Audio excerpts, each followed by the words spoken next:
Today, I'm going to be fitting launch control to this RC car. This here is a perfect pass, also known as RC car launch control, and it does exactly what it says on the package here. So when you buy one of these, you get the perfect pass, also a little catalogue here to see what else that they sell, and rather nicely, a little pen here. So this product is made by Rash Schifrin. It's tested to over 200 miles an hour, which is the goal we've got in mind for this car here. We're trying to get it to 200, but currently we're at 150 miles an hour because we are really suffering with voltage sag. So let's get the perfect pass fitted to the car, and then we're going to take it to round 3 of Rossa 2024 and hopefully get closer to that goal of 200 miles an hour. And if you want one of these for yourself or any of the other products that Perfect Pass make, if you have a look in the description, there'll be a link to their website. Little change of plan, I'm actually going to have it down here on the chassis so it's all close to the receiver box to keep all the wiring a bit tidier. So in terms of setting this up, we need to turn this all the way to the left position. There we go. Then on the controller, I need to turn the throttle trim all the way to negative, and then I'll just calibrate the ESC as normal. Whoa, that's quick. And then apparently that should be the perfect amount of potency on the perfect pass to get a perfect run. So here we are at Rossa, this is our station here. So time for a run, we've got the batteries all heated up, we've got perfect pass in there, this 2-mile long runway, so let's go for a run.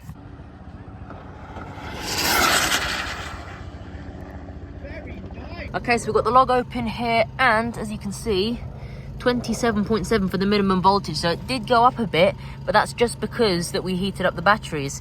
If we have a look here at the throttle curve, it's not smooth. So I don't think I actually calibrated perfect pass properly. But we also need to fix this. Look, the maximum power outage was 96.9%, and we were holding flat for a long time. Okay, so I figured out what I did wrong with the perfect pass. I calibrated it correctly in the first place, but instead of having like just slightly turning it clockwise, I needed to have it fully clockwise and then a little bit anti-clockwise. So now look, when I follow the throttle, a little bit of delay,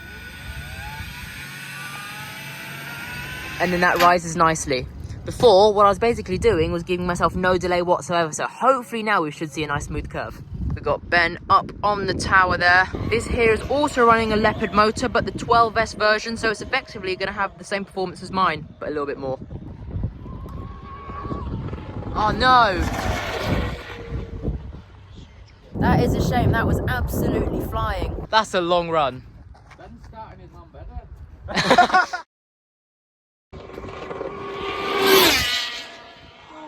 What? 186.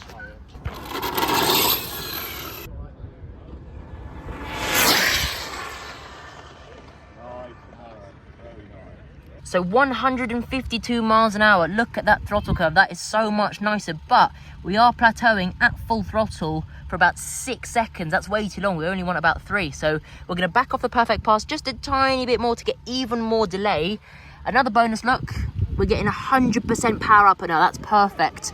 But look, we dropped down to 26 volts. So that must have meant that our pass was too short somehow. So we'll get the batteries charged up again, get the batteries in the heater, and then go for another run. So this car here is a dual motor version of my car. It's the same motors, but it's got 2 of them in it.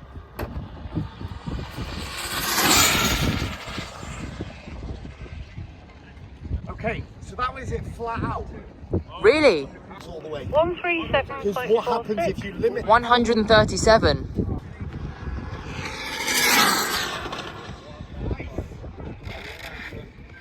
150 miles an hour. If we look at the log, we were getting 100% power output. The current's gone back down again, but look, the minimum voltage is down to 25.8 again. Even though we did have a longer run and the amperage did come down, the voltage is still not really where it should be. So maybe we're over geared, maybe we're not, but look here, Phil from Tommy RC has got these diff gears here, which I bought off him. And hopefully this should probably gear that car right up, and then we can play around with a different pinion again, because maybe we're just at the limit with that gearing. Look here also, unfortunately, I think the body was rubbing a little bit on this tyre here, so that's got all shaved off on that edge. So we'll get a new tyre on there, get these diffs fitted, and then go again. Day 2 on the runway now. We've got the fresh diffs in the car as of last night. I'm hoping to maybe with this diff gear change, maybe get about 160 with it as it's set up, and hopefully even more. But if we can't get any more, Rob's got a 1490 TP motor which I'm going to buy off him, and then with that we probably might get to about 180 miles an hour, so let's see what we can do with that.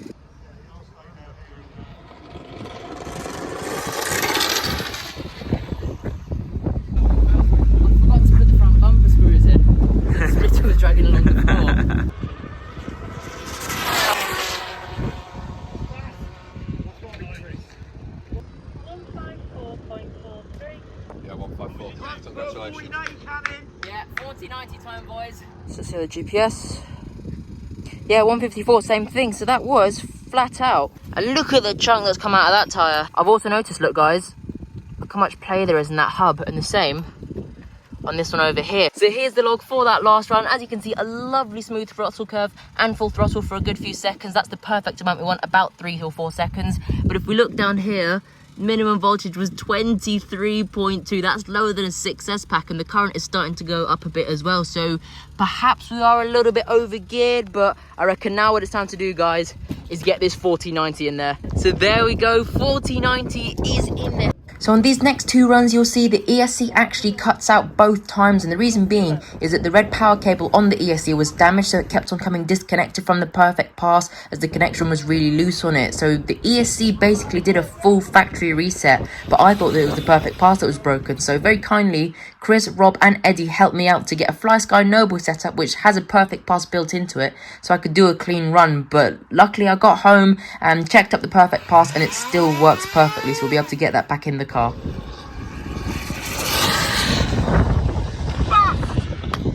Yeah, man. 161. 165. Yeah, man. Oh, Well done. nice. Yes. While we're here, I just want to give a massive thank you to Rob for all his help this weekend. Without him, I definitely wouldn't have been able to achieve these speeds. That run was on a 10-second pause, so for the next run, I've slightly adjusted the gearing, and we're going to be going for an 8-second run, and we're going to go even further down the runway. Sadly, the ESC cut out just before it came past me, and then it slowed down all the way to the trap. So we only got a reading of 102, but luckily I had the GPS in the car so we could see the top speed before it cut out. 167. So 167, looking at the log, we were only still at 96.9% of power output, so there's still more in it. A little bit of a longer run up, maybe even a 9-second pull instead of an 8.5 to stop that cut. So hopefully next one we should get closer to that 175. At 175, we get the next cap. So unfortunately, there has been quite a big accident into one of the traps, so they are being packed away for the night. So hopefully we might still be able to use the runway and do GPS runs, but if not, then it's back to the studio.